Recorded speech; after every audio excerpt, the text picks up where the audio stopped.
In the spring of 1944, as the world held its breath, waiting for the Allied invasion of Nazi-occupied Europe, German intelligence officers were tracking what appeared to be the most formidable military force ever assembled. Stationed in southeastern England, this army seemed to represent the full might of American military power. The 1st United States Army Group, commanded by the legendary General George S. Patton himself. German spies, working at tremendous personal risk behind enemy lines, confirmed what aerial reconnaissance suggested: over 1 million men, thousands of tanks, hundreds of aircraft, and massive supply depots stretching across the English countryside, all positioned perfectly for an invasion across the narrowest part of the English Channel to Pas-de-Calais, the most logical landing point for any assault on Hitler's fortress Europe. There was only one problem with this intelligence assessment. The 1st United States Army Group didn't exist. Every tank was inflatable rubber, every aircraft was plywood and canvas, every supply depot was an elaborate movie set, and the entire million-man army was a creation of the most audacious deception operation in military history. The man responsible for this incredible illusion wasn't even a professional soldier. He was Douglas Fairbanks Jr, the Hollywood actor turned military officer, working alongside a team of artists, set designers, and special effects experts who had traded their careers in entertainment for a chance to use their skills to help win the war.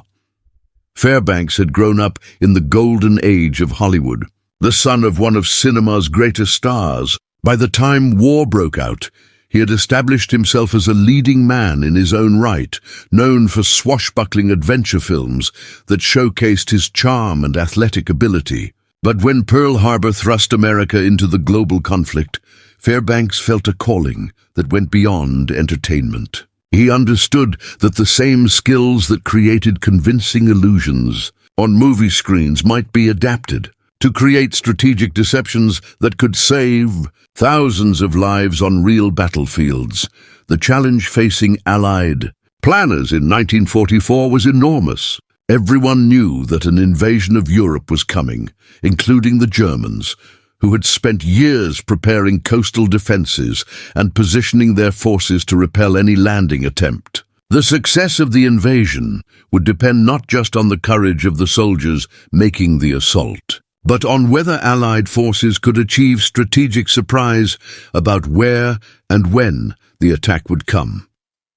The German defensive strategy was logical and well-planned. They had identified Pas-de-Calais as the most likely invasion point because it offered the shortest crossing from England, the best port facilities for supplying a large army, and the most direct route to Germany itself. If they could concentrate their best forces at Pas-de-Calais and defeat the invasion there, they might be able to throw the Allies back into the sea and buy Germany precious time to develop new weapons that could change the course of the war. But Allied planners had chosen Normandy as their actual target, precisely because it was less obvious and less heavily defended. The challenge was how to keep German forces concentrated at Pas-de-Calais while the real invasion force was landing hundreds of miles away. That's where Fairbanks and his team of Hollywood magicians came in, tasked with creating the most convincing performance of their careers. With the fate of the free world hanging in the balance, the creation of the Phantom Army began with meticulous research. Fairbanks and his colleagues studied German intelligence methods, learning how enemy spies gathered information and what kinds of evidence they found most convincing. They discovered that German intelligence relied heavily on multiple sources of confirmation: aerial photographs, radio intercepts, reports from agents on the ground, and even analysis of newspaper articles and radio broadcasts for clues about Allied intentions. This meant that the deception had to work on every level simultaneously. It wasn't enough to create fake tanks that would fool aerial reconnaissance. They also had to generate radio traffic that would convince German signals intelligence, plant information that enemy spies would discover and report back to Berlin, and even manipulate press coverage to support the illusion that a major American force was preparing to invade at Pas-de-Calais, the physical construction of the fake army, was a masterpiece of theatrical engineering.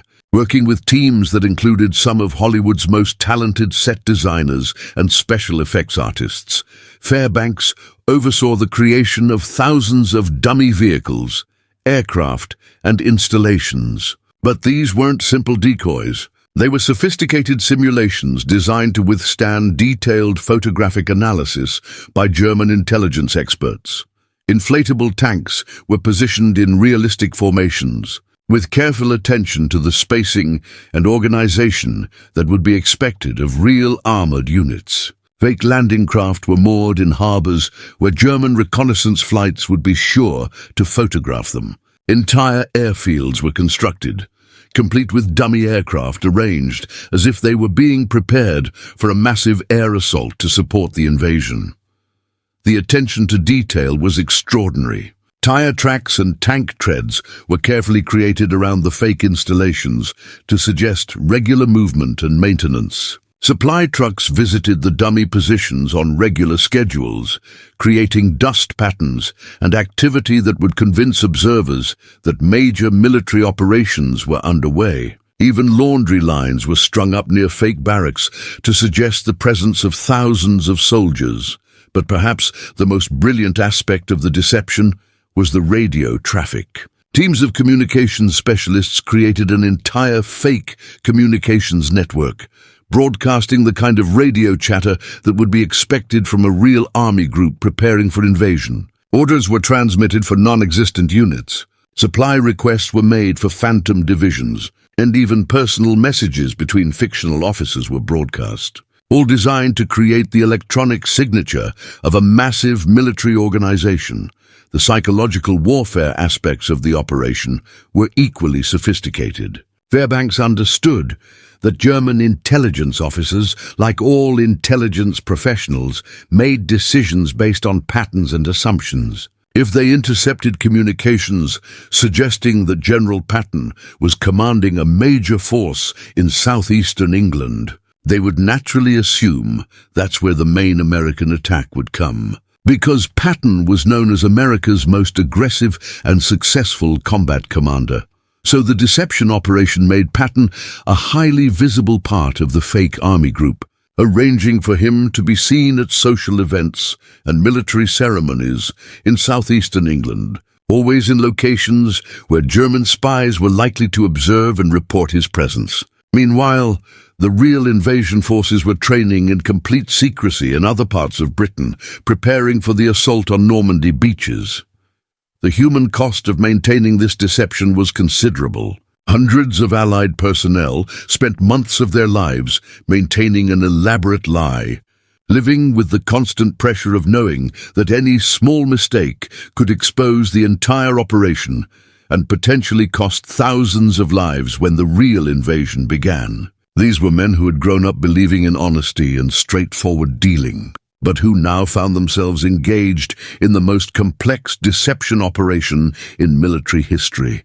The German response to the Phantom Army exceeded all Allied expectations. Intelligence reports intercepted by Allied codebreakers showed that German commanders were convinced that the main American invasion force was positioned at Pas-de-Calais, and they positioned their best divisions accordingly. When the actual invasion began at Normandy on June 6, 1944, German reserves that might have been rushed to the real battle were held back to defend against the Phantom Army that would never come. Even after D-Day, the deception continued to pay dividends. For weeks after the Normandy landings, German commanders remained convinced that the Normandy assault was merely a diversion, and that the real invasion would still come at Pas-de-Calais from the Phantom Army Group. This meant that crucial German reinforcements were delayed in reaching the actual battle, giving Allied forces precious time to establish their beachhead and begin the liberation of Europe. The emotional impact of the operation on its participants was profound. These men had spent months creating an elaborate fantasy, but they knew that their fantasy was having a real impact on one of the most important battles in human history. Every day that German forces remained focused on the fake threat was another day that real Allied soldiers had a better chance of survival on the beaches of Normandy. After the war, many details of the deception operation remained classified for decades. Fairbanks returned to his Hollywood career, but he carried with him the knowledge that his greatest performance had been given not on a movie screen, but on the stage of world history. The fake army that had fooled German intelligence was quietly dismantled, its components scattered or destroyed, leaving little physical evidence of one of the most successful military deceptions ever conceived. The legacy of the Phantom Army extended far beyond its immediate impact on D-Day. It established deception as a legitimate and vital component of military planning, influencing strategic thinking for generations. The techniques developed by Fairbanks and his team would be studied and refined throughout the Cold War and beyond, proving that sometimes the most powerful weapon in warfare is the enemy's own imagination. Today, when we consider the D-Day landings as the beginning of the end for Nazi Germany, we often focus on the courage of the soldiers who stormed the beaches and the strategic brilliance of the commanders who planned the assault. But we should also remember the Hollywood actor and his team of artists who spent months creating an army that never existed, fooling the enemy's best spies and helping to ensure that one of history's most important invasions would succeed.